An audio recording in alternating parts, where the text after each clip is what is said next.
Welcome to the ChurchPulse Weekly Podcast. It's Carrie Newhoff here. And soon I'm going to be joined by my co-host and partner in crime, David Kinnaman, the president of Barna. And we do this every week because we want to bring you some up-to-date resources that are going to help you lead through what has been a far more difficult season than any of us anticipated. And today we have Sandra Van Opstal. She is a second-generation Latina. She's a preacher, liturgist, and activist who is reimagining the intersection of worship and justice. Her most recent book, 40 Days on Being an 8, and by 8 we mean Enneagram. So am I. I'm an 8. Offers daily reflections on the Enneagram. It just came out a few months ago. And so David and her are going to talk about the importance of self-assessment for leaders, her own journey with the Enneagram, and the work that her organization, Chasing Justice, is doing, and what justice can look like within the church. Hey, and speaking of David Kinnaman, he and I, along with Nona Jones, Andy Stanley, and a whole bunch of other leaders, are going to be bringing you the State of Your Church live webinar, and it's going to be happening. It's 90 minutes, Tuesday, March the 1st.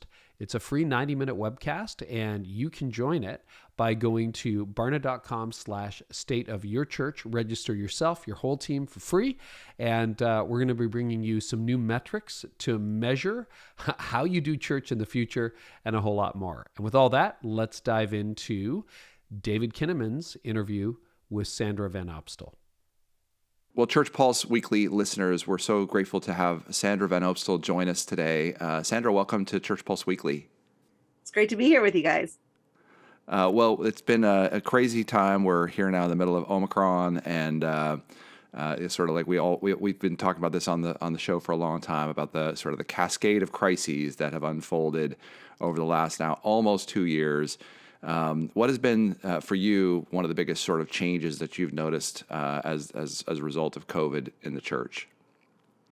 Well, I think because we're having to ask questions about the way we do everything, I think it actually has been, in some spaces, some of the most creative things have come out of the church. Different ministries, different ways churches are looking at their communities.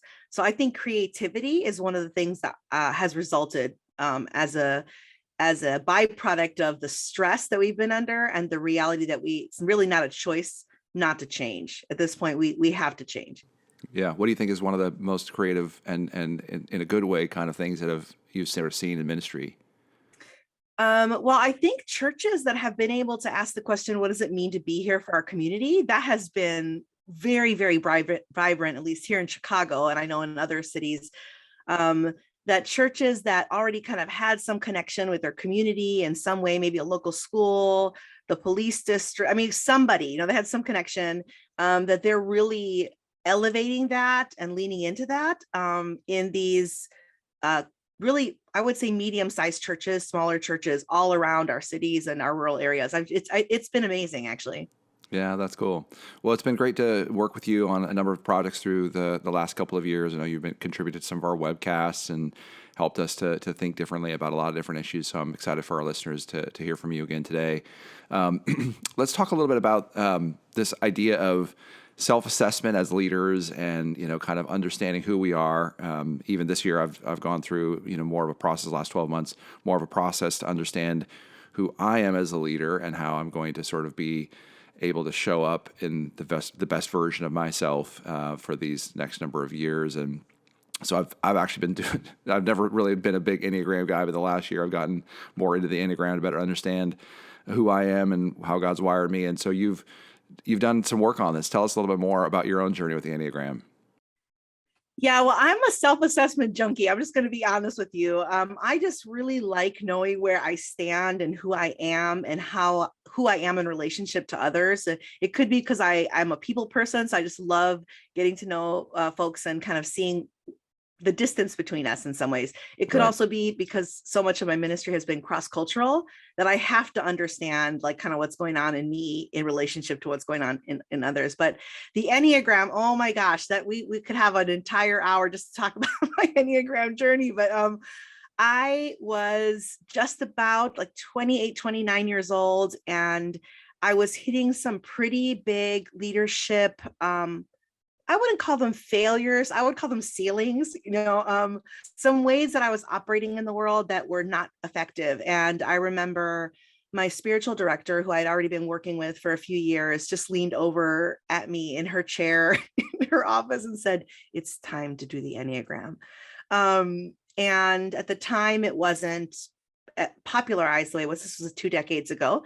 And she introduced it to me as a sacred tool for my own spiritual formation, something that you keep kind of guard in your heart, that you don't share with others. So I was brought up in the school of don't share your number, don't ask people their number, don't talk about it at parties like it's a party trick.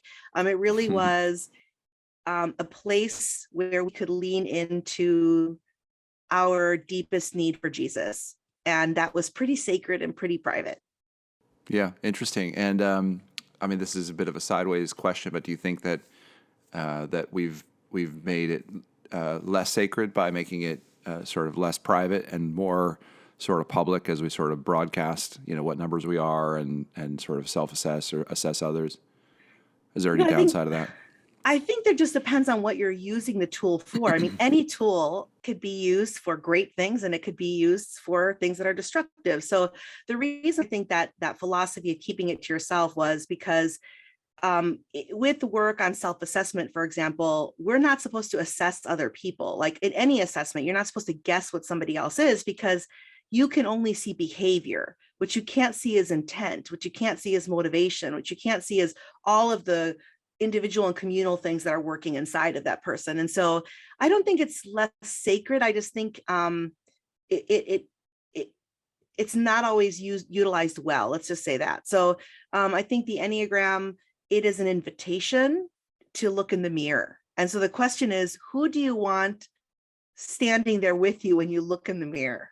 Who do you want to see your whole self when you're standing in front of the mirror? Who do you want there with you? And that's kind of how I saw it. It's like, I just only want the people that are closest to me that see and understand the deepest parts of who I am as a leader, which is why when InterVarsity Press decided to write these Enneagram devotionals, and they were going to have our numbers like on the front of it, I was like, oh my gosh, I've never shared that. Now you want to publish it on a book. I don't know what to do. That's so great. So tell our listeners more about your book and sort of how this is shaped up. And we've got it's interesting. I'll sort of say a quick stat here, which is only 1 in 5 U.S. adults, 21%, say that they've taken an assessment, inventory, or test designed to help them better understand their gifts, abilities, or talents. And so I was surprised by that number. I actually thought it'd be much higher. You sort of see Strengths Finder or Enneagram, which has gotten so much traction in recent years, and other kinds of self-assessments within the workplace or whatever. But so I think that's a very interesting reality. There's still quite a bit of ground to cover among U.S. adults. So you call yourself an assessment junkie. Well, apparently and I'm too. We're rare birds in that regard. But tell us a little bit more about sort of your project, and if you feel it's published, so you got to tell us what your Enneagram number is now. I know. The project is a series of Enneagram devotionals. So 9 of us got together under the editorial guidance of Suzanne Stabile, and we put together 40 days in each of our types. So 40 days on being an 8, 40 days on being a 1, 40 days on being a 3, and wrote devotionals. And so the way that I did this, I actually did this during the pandemic, during the quarantine section of like the first quarantine we had. And I just went through my journals. Like I take a silent retreat every 6 months for 3 days. And I do some intense journaling about where I'm at, where the world is at, what Jesus is inviting me to, how I'm doing in my relationships. And so I took scriptures from that journal and ideas from that journal that I really wrestled with over the last decade. And I developed devotional ideas and invitations from that. And then after it was published and it was edited, I asked, like, is it possible for me to take some of those back now? Because I didn't realize how vulnerable I had really been in that. And it's not very typical for an Enneagram 8 to be that vulnerable. So I had shared a lot, and it probably was because so much was happening in our world, Right. Interesting. I wonder how that tracks. I mean, certainly you look at how vulnerable people have been, leaders, certain, obviously, health populations within the health risk. In some ways, I think there was a good kind of vulnerability that came into our society in the summer of 2020, when we sort of saw and understood in new ways race and injustice. We've talked about that in a few minutes, but it's interesting that writing a book about being an 8 during some of that may have led you to sort of disclose more in that way. What did that feel like, and how are you doing with that now? Well, it's out there now, so I think I feel thankful. So this goes back to your statistic about how many people have done self-assessments. I think I felt this great, like a deep gratitude for the ministry journey that I had been on, that had required of me to do these kinds of self-assessments and retreats and solitude and practices. So I had come into ministry through a campus ministry. And because we were working with emerging leaders, we were always assessing, always giving practical kind of practices. We had a required retreat of silence once a month. We had all these things that were really required of us that set good practices in motion. And so when I was writing it, I thought about my spiritual director, Marilyn, and my mentors, and all the folks who had told me that spending time thinking about who you are is not a waste of time. Right. And it's not selfish, and it's not narcissism if the reason that you're doing that time is so that you can become who Jesus is asking you to be in the world. So if spiritual formation is really the process of being conformed to the image of Christ for the sake of others, then these practices that we do, these assessments that we take, this investment in ourselves is for the sake of others. And I think during the time of writing that, I realized, like, this is not a normal experience. So the statistic, I don't know that it surprises me, but it makes me a little bit sad that we haven't said to leaders, actually, investing in yourself is a part of being a great leader, because you need to know what's happening inside of you. Yeah, interesting. Well, one of the stats that always rattles around my brain is that about 1 in 5 Americans describe themselves as a leader. It could be as high as 1 in 4, depending on how you slice it. But so I wonder if there's any correlation to those who self-describe as leaders and then those who do self-assessment of this type. But it also makes me sad in that one of the great opportunities I think that there is before us as leaders is, especially for youth leaders, college and career, those working with young people who are sort of on a vocational journey of their own, but then also just sort of everyday Christians. I sort of think that there's sort of so much opportunity for us to help people do self-assessment as part of our formational practices and use diagnostics and tools and inventories. I think it's actually, it's a real opportunity. So what are some of the helpful tools and assessments that you've sort of seen in your leadership journey? Others that you maybe recommend? Obviously, the Enneagram is one. What else have you relied on, or would you recommend to us? Yeah, so I definitely do a lot of assessment, both individual and communal, with whether it's students on campus or when I was in the season that I was an executive pastor, which I just stepped out of recently during COVID. All of those spaces, I have leaned heavily into a group experience, a communal experience of understanding self, and then the community as a whole. So for example, as the executive pastor at Grace and Peace, we did strengths finders, we did Myers-Briggs, we did like a kind of conflict styles. We did CQ, cultural intelligence awareness, and we assessed ourselves in that.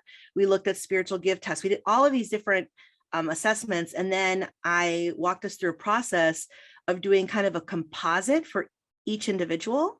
So coaching them through, like, if you are, let's just use me, for example, if I'm an ENFP on the Myers-Briggs, so an intuitive feeler, a people person, I'm a woo communication input on Strengths Finder. So that's just like, I want people to like me, and I'm a Latina, so I really value hospitality and warmth. But then my spiritual gifts are teaching and prophecy, and I'm an 8 on the Enneagram. So all of those things are at work in me. And I'm a woman leader, pastor in the church. And so that experience itself is shaped me. And so the best way to understand what's happening inside my body when I enter certain spaces is to understand that composite. So I put those composites for them together. We did some coaching, and then we actually looked at our church. We said, like, oh, interesting. In the 4 quadrants of Strengths Finders, we are a community that really values everything under the relational category and everything under the execution category.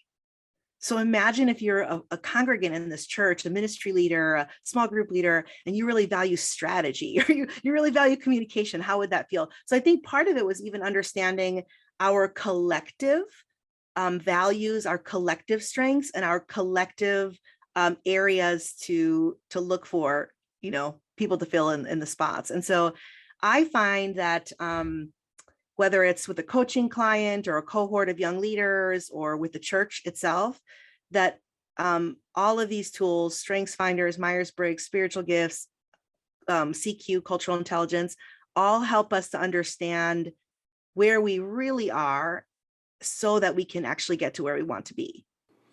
What do you tell leaders who, or have you seen this? I suppose a better way to ask it would be, have you seen leaders who either don't have a good understanding of themselves or who try to be something that they're not? And what can we do about that sort of gap between, how we show up and sort of how we perceive ourselves? Yeah, well, I meet a lot of leaders that don't know a lot about themselves. And I would say most of us we're the truest part of ourselves is in hiding. The false part of ourselves is in hiding somewhere. And so I would say we are all on a journey of uncovering our truest self and our motivations and our joy. So I think all of us are on that journey. I think actually a lot of leaders don't have that. They don't have people that pull them aside, that put an arm around them and say, hey, I see this in you. Do you see that gift in yourself? Did you know that you could do this? Or that say, you know what, you're kind of like my mentors did to me. I mean, they just came in my face and they were like, you are really prickly right now. You are not doing well.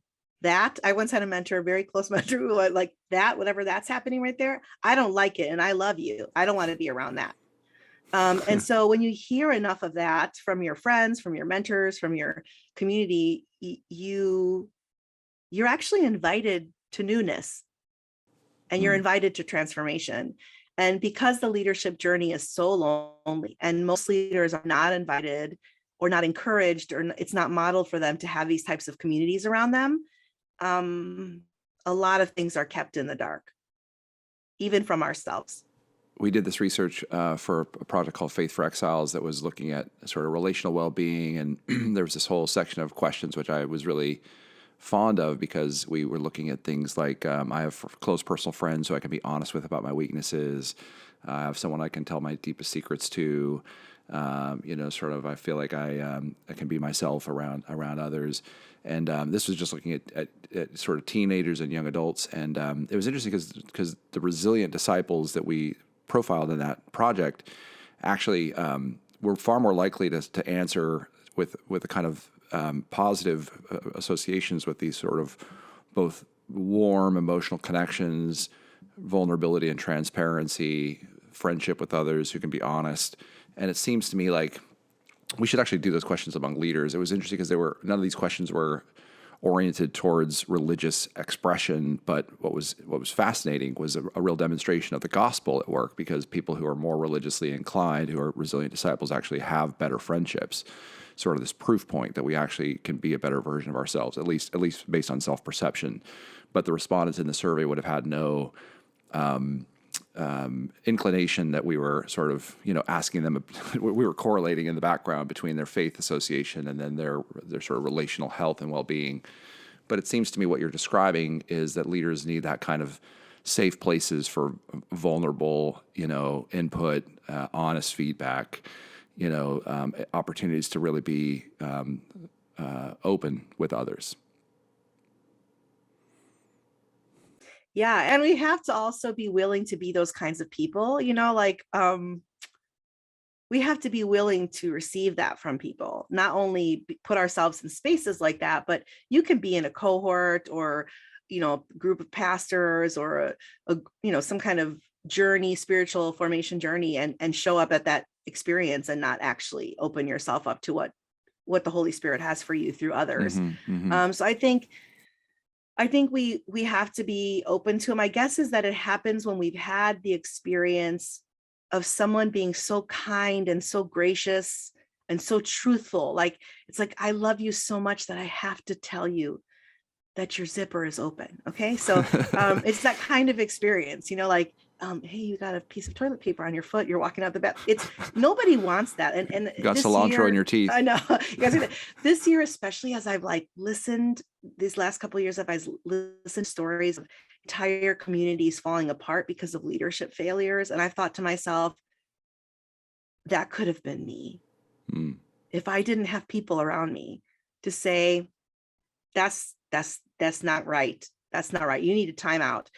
So I've had to give myself timeouts. I read about it in the book. Like, I've gone through spiritual retreats with guided mentorship so that I can even ask the question, I don't know what's happening in me right now. What is this that's going on?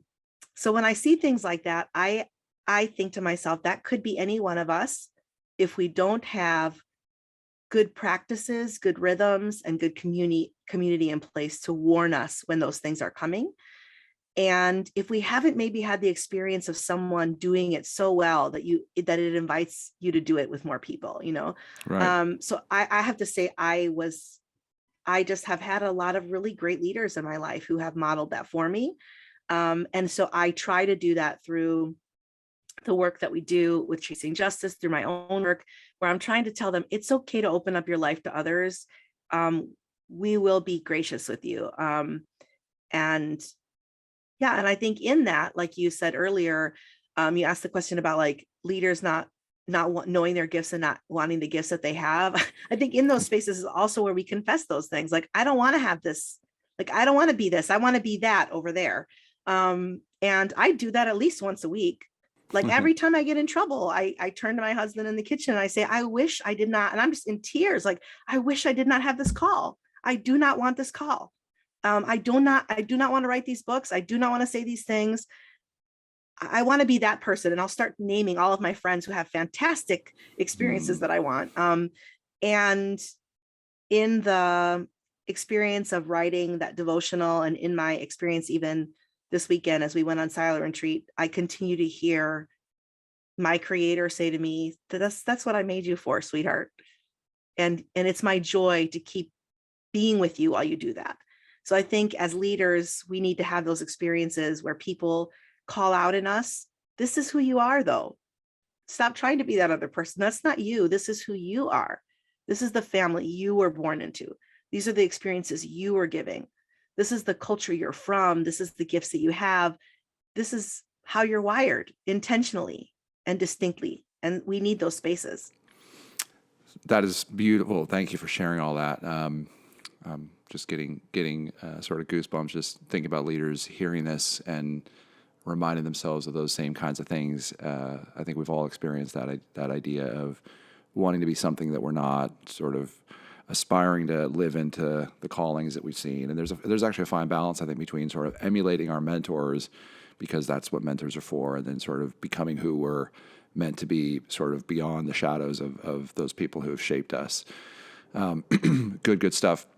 You say in the book, and we've talked about it so far already, this idea that you're an Enneagram 8, and so the challenge of being vulnerable in the book, some of the, sort of as an 8, sort of projecting certain sort of confidence and other things. But talk a little bit about 8s. I mean, I bet you there's a lot of listeners who are 8s, or who know listeners who know 8s. What are some things that we should be knowing about Enneagram 8 personalities, and sort of the good, the bad, and the ugly of what that means and how that shows up? Yeah, it's interesting because on almost every interview that I've done, specifically on the book, they've always been like, now 8s get a bad rap. Tell me about what we should know. So the 8 on the Enneagram, for those of you that aren't familiar, is either described as the challenger or the need to be against. And it is basically a type of person in the world that is inclined to observe how power is utilized in the world, where power is abused, and to really champion issues of injustice in the world. And so, not a lot of people who know me are surprised at what I do with my life, both vocationally and personally, because since I was like 7 or 8-year-old child, I've been like speaking up, like, that's not right. That's not the way it should be. The world should be different, in my little 7, 8-year-old mind. And so I think it's a way of being in the world where you notice and you challenge.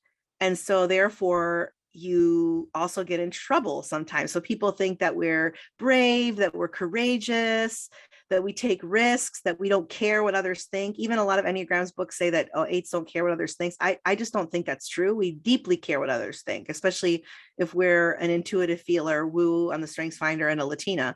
We deeply care what others think.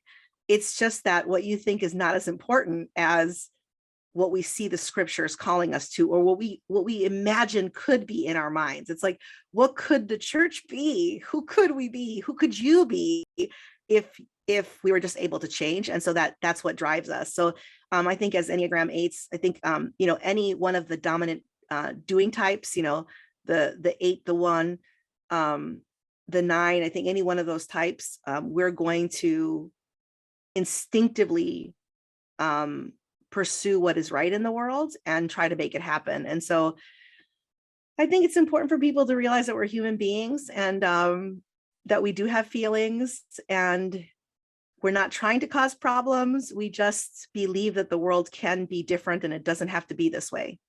Mm-hmm. What's the Enneagram that you're most likely to wish you were?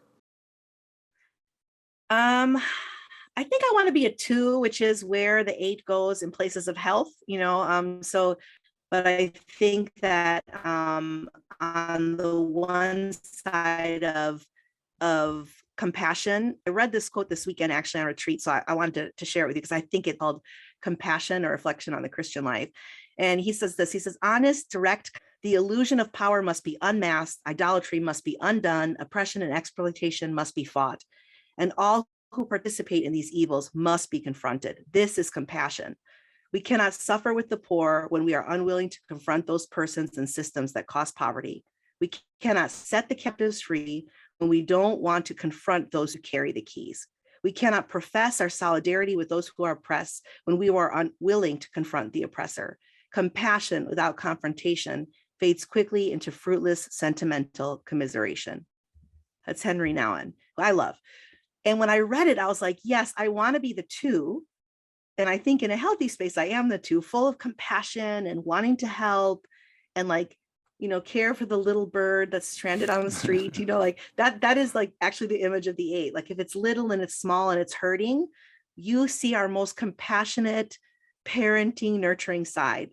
But if it's powerful and abusive, we will come out like a lion. So I want to be like a 2. And I hope that I'm becoming more and more, more and more compassionate. What's the you said when they're healthy they go to 2. When they're unhealthy, where do 8s go? Oh my gosh, we go to a 5.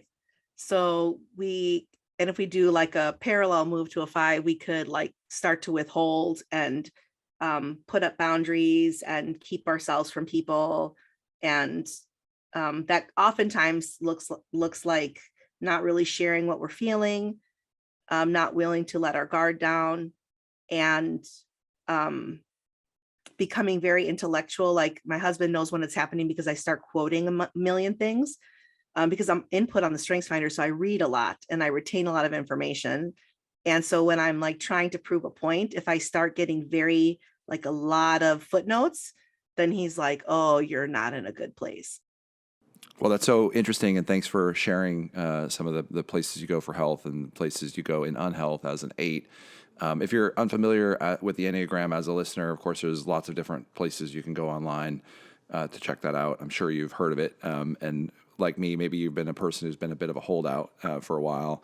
So either way, I think we're here talking about the lessons we can learn as we're reflective about who we are, how we show up. And if you're not super familiar with the Enneagram, I think what Sandra's sharing has so much to offer us as we're thinking about the kind of leaders we want to be and how we show up and how we pursue what God's asking us to do, especially in this era of creative innovation and disruption that the pandemic has left us in.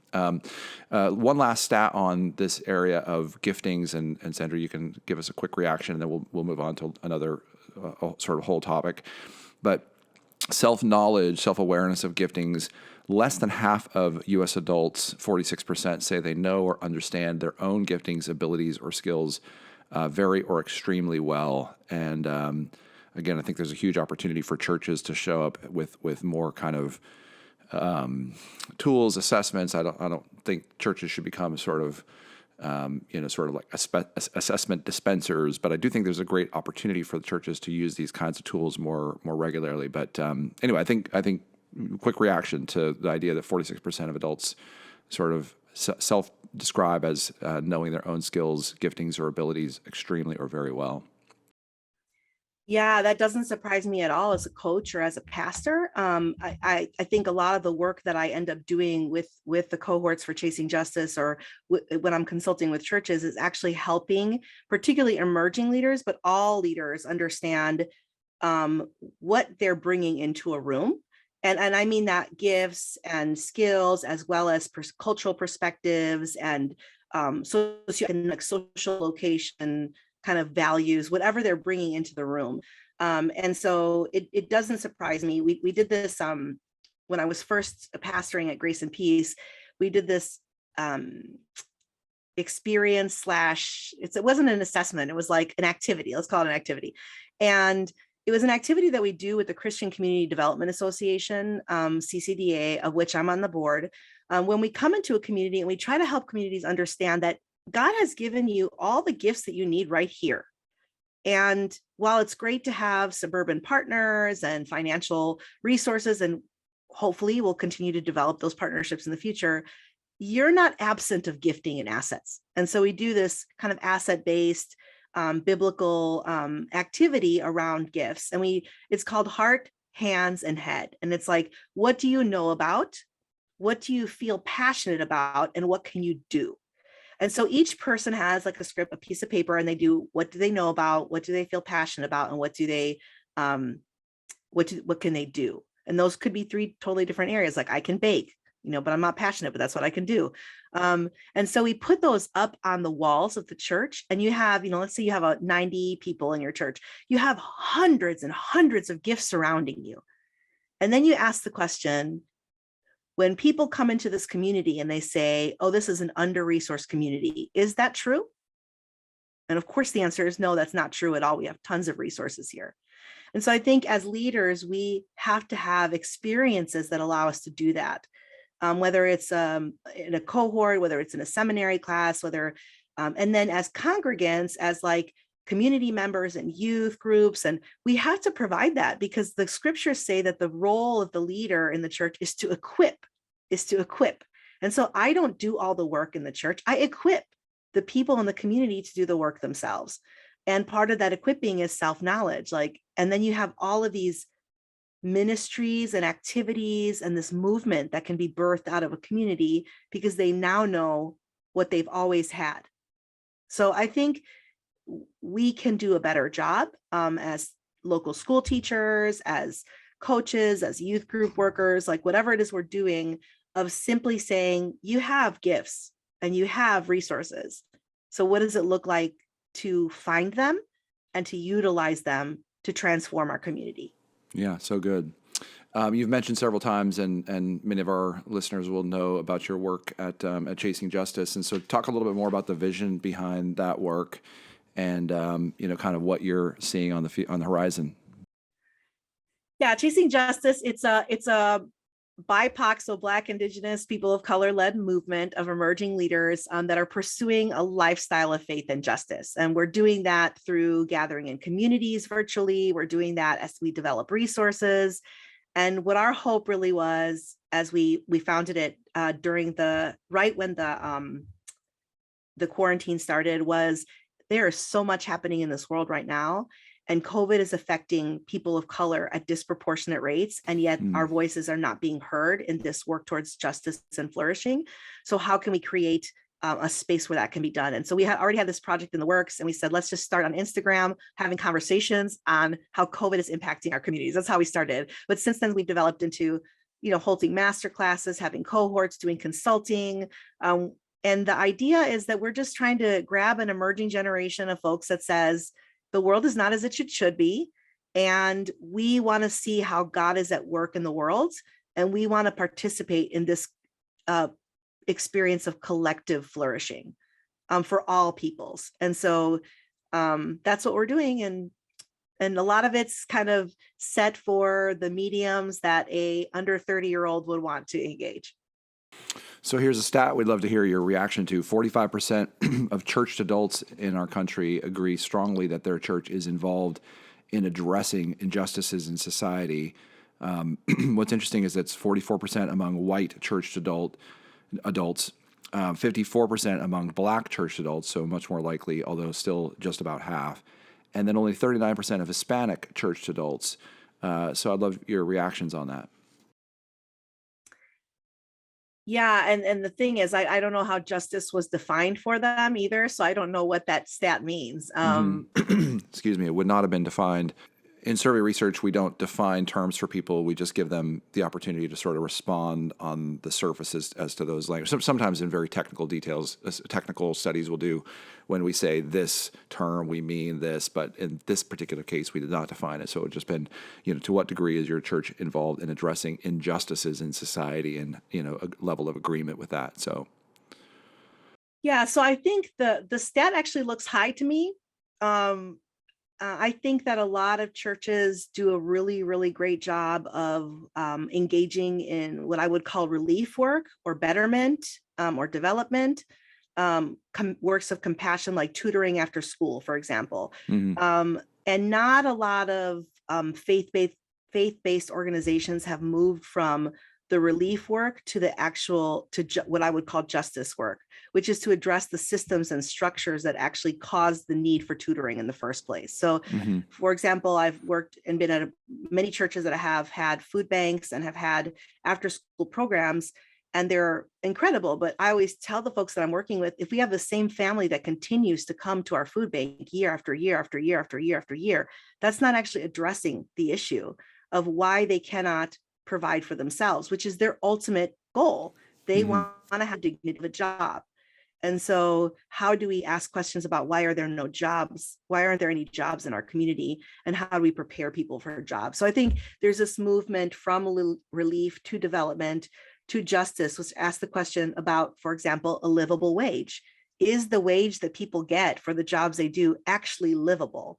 And we find, for example, that in no major city in the United States of America is our wage, our federal minimum wage, able to get you an apartment, a monthly rent. So we know that the wage is not livable.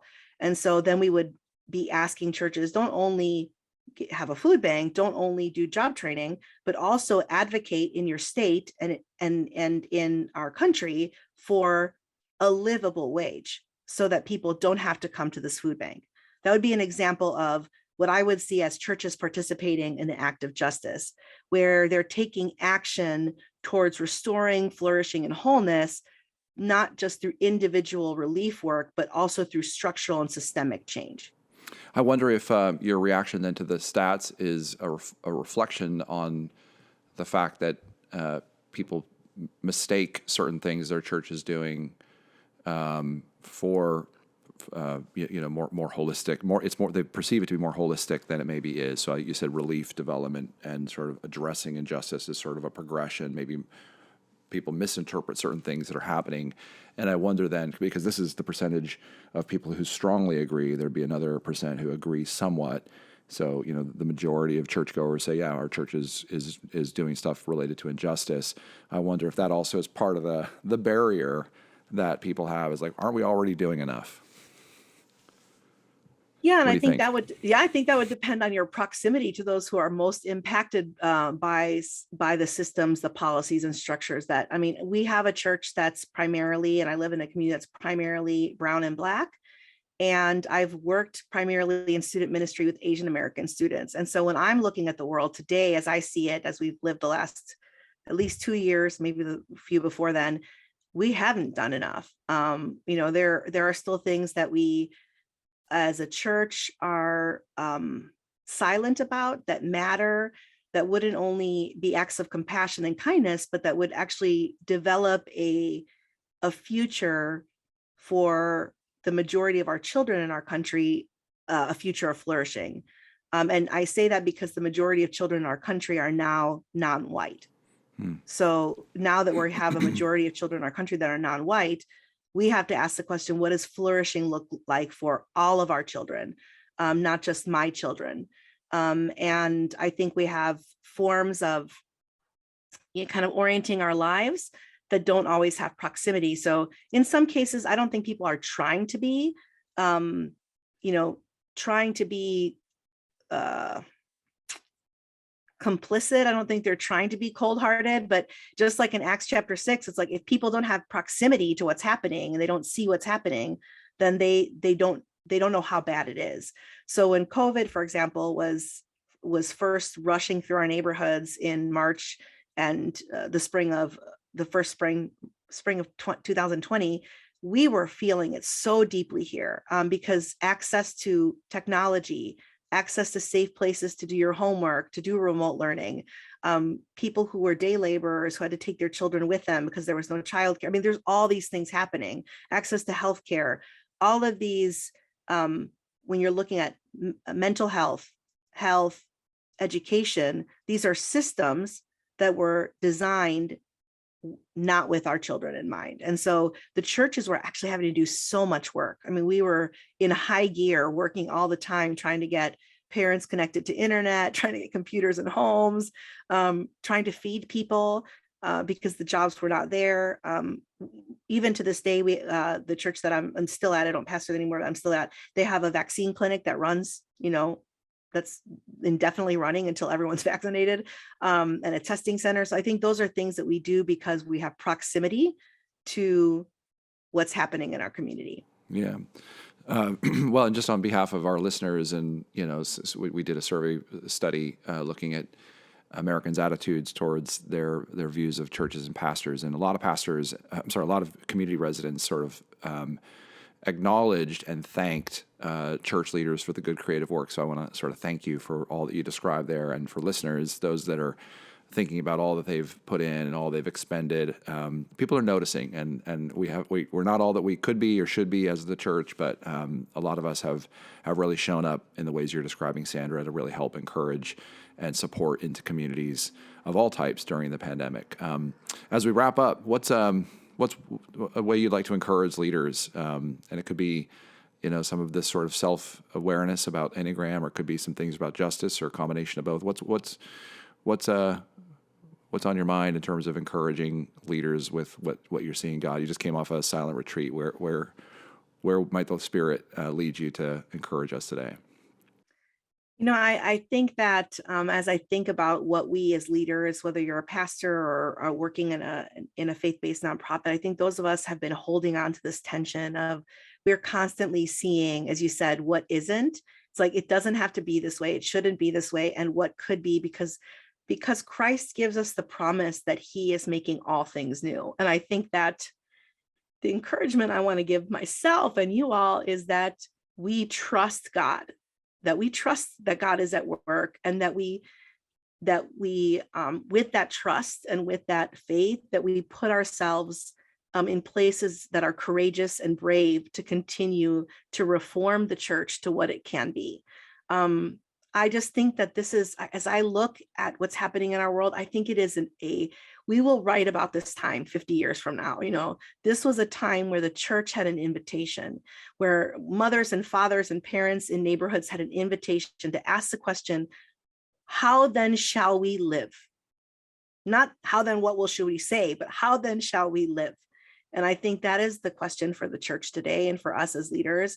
How should we live then? We should live in community. We should live trusting God. We should live with risk and bravery. The way that I read about the early church, when pandemics were hitting and Christians were putting themselves right at the middle of where risk was, in the name of Jesus. And that we should submit, therefore, one to another across differences and learn from one another, centering those who are most marginalized because they've been silenced for so long. So I want to encourage us to have faith and to keep going. It is that hard, y'all. It feels like it is that hard, but we don't have to do it all ourselves, and we don't have to do it all today. So I just want to encourage us to do it together. That's beautiful. Thank you for those words. Sandra Van Opstal, the book is 40 Days on Being an 8, and I encourage you to check that out. Thanks so much for being with us, and on behalf of all of our ChurchPulse weekly listeners, thanks for joining us. Thanks for having me. Well, next week we'll be back with a fresh episode. Thank you so much for listening, leaders. We really hope this is making a difference in your life. If you appreciated this, please share on social media and make sure you check out the State of Your Church live webcast. It's happening Tuesday, March 1st, beginning at 1 o'clock Eastern. David Kinnaman, myself, Nona Jones, Andy Stanley, Ed Stetzer, so many others are going to be there. And it's just 90 minutes where we really look at where the church is right now and try to figure our way into some new metrics as we talk about church health and the vibrancy of the church as we head into the future. So that's Tuesday, March 1st. Register yourself, your entire team for free over at barna.com/stateofyourchurch. And we'll catch you next time on Church Pulse Weekly.